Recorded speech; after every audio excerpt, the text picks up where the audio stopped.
Basal cell carcinoma is the most common cause of cancer worldwide, and it typically develops from PTCH or TP52 gene mutations.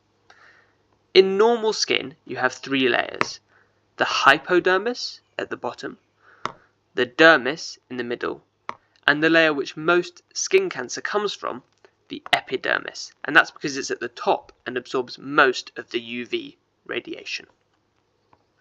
Within the epidermis, you have 5 more distinct layers: the corneum, the outer layer, the lucidium, which is only seen in thick skin, like at the bottom of your feet, the granulosum, the spinosum, which is where we see SCC originate from, and then the basal layer at the bottom, where we see BCC and melanoma originating. BCCs have some very characteristic symptoms, and you'll see this across the subtypes. They tend to be slow growing, tend to be in more sun-exposed regions, like the face or the extremities. They tend to have low risk of metastases, and they tend to have more mild symptoms, things like itching, small amounts of pain, minor bleeding. And these are the main subtypes. The low-risk variants are nodular, superficial, and Morpheaform, and the high risk is Basosquamous. There is also a high-risk variant of nodular called micronodular, but it presents very similarly. You should always consider certain differentials as well if you're talking about skin cancer. So consider whether this could be a melanoma, a squamous cell carcinoma, or a benign neoplasm like a fibroepithelioma. The first variant we're going to talk about is the most common. This is nodular, and they present with these characteristic rolled borders that you can see here, a depressed center, and they can appear pearly or shiny in complexion. You'll also see arborizing vessels. That is to say, they look like a tree, and you can see them running across the skin cancer, like that. And you can go back and have a look at all of these images again. All the images in this video have been collected from DermNet, which is a really fantastic source for skin lesions, and you can find all skin cancers and a lot of other skin lesions on there.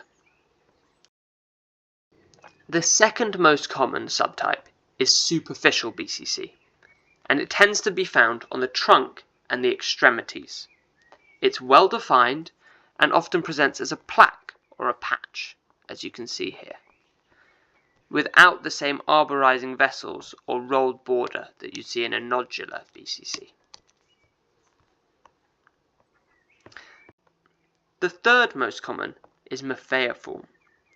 These are slightly harder to detect and therefore slightly higher risk than nodular or superficial, and they tend to present in the mid-face region with chronic sun exposure. They can be really pale and often appear almost like a scar with an indurated, that is a thickened and hardening of the soft tissue that can be difficult to see on photographs.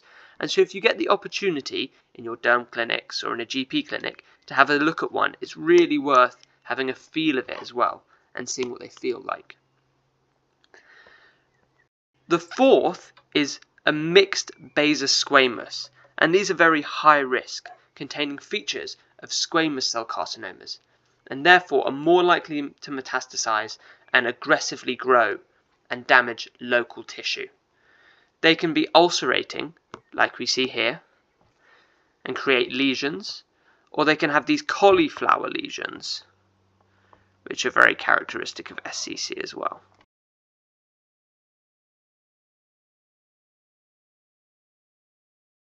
So, what do we need to look out for when we're thinking about skin cancers in terms of history, investigation, and management?